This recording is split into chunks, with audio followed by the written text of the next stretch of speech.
Hello les amis, bonjour, on c'est lundi. Euh, je pense que vous êtes au travail, donc les super managers ou en tout cas ceux qui bossent. Moi je suis chez moi, donc je viens de déposer mes enfants, enfin en tout cas mon fils au centre pédagogique pour qu'il puisse travailler un peu plus ses maths. Parce que moi, à ce niveau-là, voilà, après combien d'années 30 ans sortie du cursus scolaire, honnêtement, collège, c'est un peu compliqué pour moi de reprendre les bases. Même si, voilà, si je recherche vraiment dans ma mémoire, je retrouverai des choses, mais bon, voilà, méthodologie ayant changé, je préfère effectivement déléguer ce genre de choses à des personnes plus compétentes, surtout à l'heure actuelle. Voilà. Petite parenthèse fermée, moi je voulais échanger avec vous aujourd'hui sur nous, comme d'habitude, sur le métier que nous avons, avec ses avantages, ses inconvénients, ses contraintes, ses bons moments aussi. Donc voilà, et revenir sur une chose importante qui est effectivement cette ascension sociale qu'on obtient quelque part quand on accède à des postes donc de responsabilité comme des postes d'encadrant. Et je pense que ça, à ce moment-là, quand on le vit, c'est effectivement un moment important de notre vie. Parce que dans la vie qu'on a, particulièrement en France, on nous éduque en nous apprenant à bien travailler comme je le dis souvent à l'école pour demain avoir un bon travail et puis avoir une bonne situation et aussi un bon revenu pour subvenir aux besoins de notre famille. Et quand on accède en tout cas à ces postes-là ou qu'on a une promotion, c'est tellement gratifiant. Voilà. Derrière, en tout cas, cette gratification, moi, je voulais revenir plutôt sur ce que ça procure en nous dans le temps. Voilà, dans le temps. Euh, Si on observe bien, on a deux possibilités quand on vit ça. Le premier, c'est de rester effectivement droit dans ses bottes et puis être à l'aise avec le métier qu'on exerce et avoir effectivement des conditions autour du métier qui sont effectivement favorables pour nous permettre de développer notre entière compétence pour accompagner, coacher et se faire plaisir et puis comment dire ça, s'épanouir dans le cadre de son travail.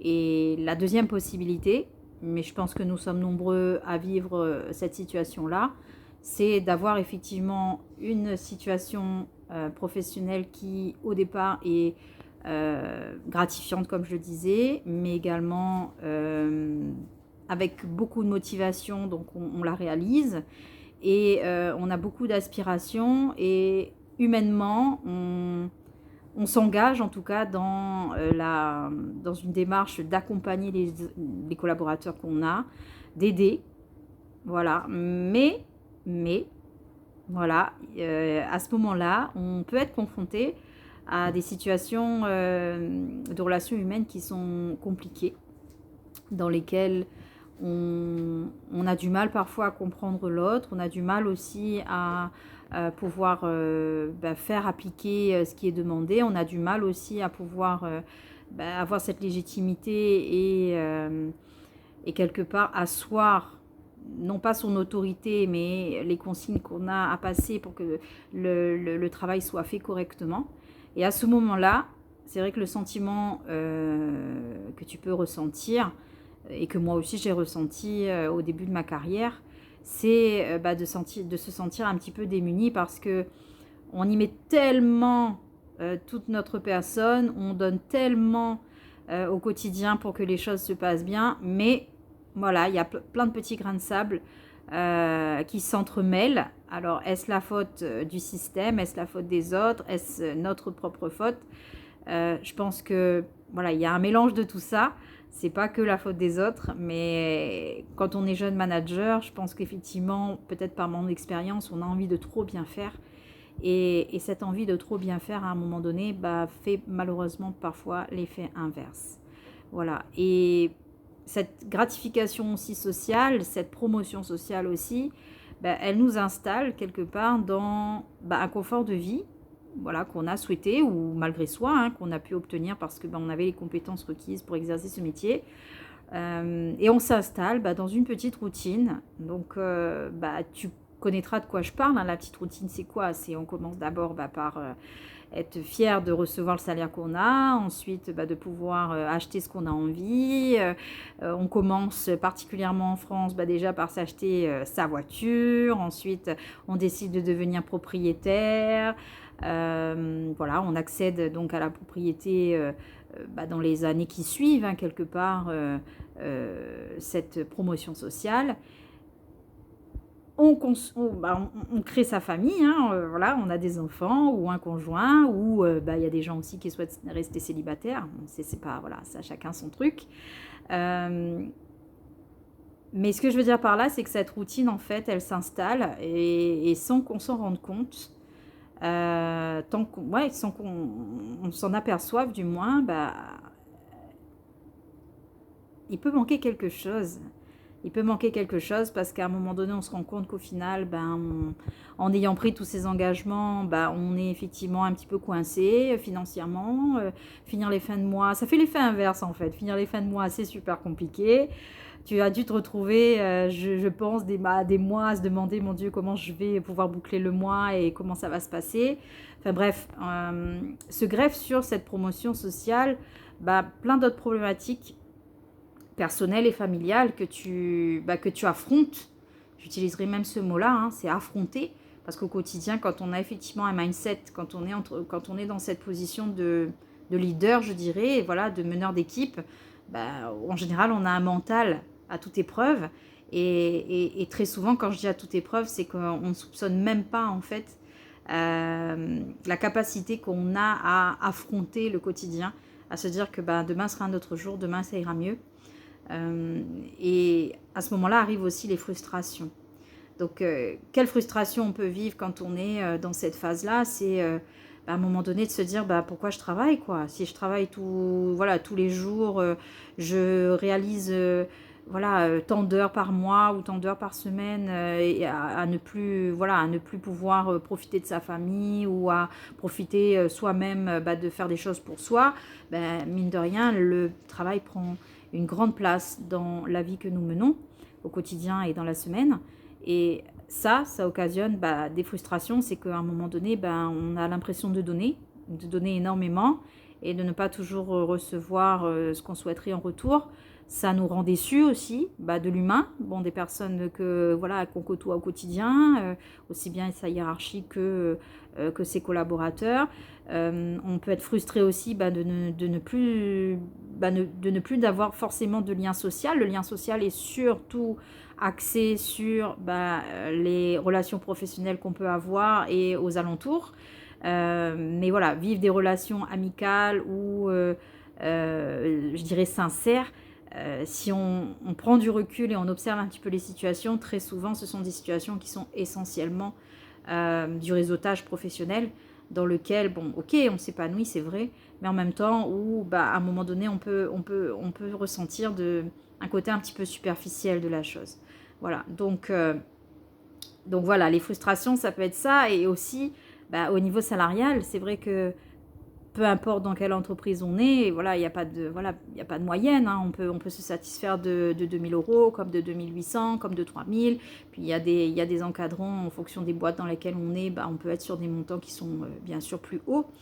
Mais au final, quand on regarde en fin de mois ou en début de mois, franchement, je ne sais pas pour vous, mais on s'aperçoit mine de rien qu'avec la vie que nous menons, il ne reste pas grand-chose, voilà, à devoir dépenser pour son foyer, à devoir dépenser pour les crédits qu'on a pu mettre en place, dépenser aussi pour le quotidien, dépenser pour nos impôts, voilà, etc. Donc, est-ce que ça nous rend heureux au final d'échanger autant de temps pour cet argent qui tombe tous les mois et pour lequel on ressent tellement de sécurité parce qu'on se dit oui, mais au moins ça, je sais que ça tombe tous les mois. Mais à quel prix? Voilà, à quel prix? Est-ce que du coup, ça nous rend heureux? Est-ce que ça nous reconnecte en fait avec l'essentiel de notre vie? C'est la question que je vous poserai. C'est le partage que j'aimerais avoir avec vous à ce sujet. Moi, j'ai mon avis effectivement sur la question que vous connaissez. Pour ceux qui ne me connaissent pas, donc moi je suis Sandrine Lucas et donc Récemment, j'ai fait le choix de changer de vie, donc de quitter mon métier de directeur d'agence dans le domaine assurantiel pour dessiner, façonner ma nouvelle vie. Et ma nouvelle vie et surtout savoir ce que je veux moi. Et cette quête, elle est vachement importante. Et aujourd'hui, avoir cette vie effrénée professionnelle où, ok, on a ce salaire qui tombe tous les mois, mais en même temps, on a aussi cette épée Damoclès en se disant, mon Dieu, mais est-ce que je vais accepter ces conditions éternellement? C'est vraiment la question que vous devez vous poser.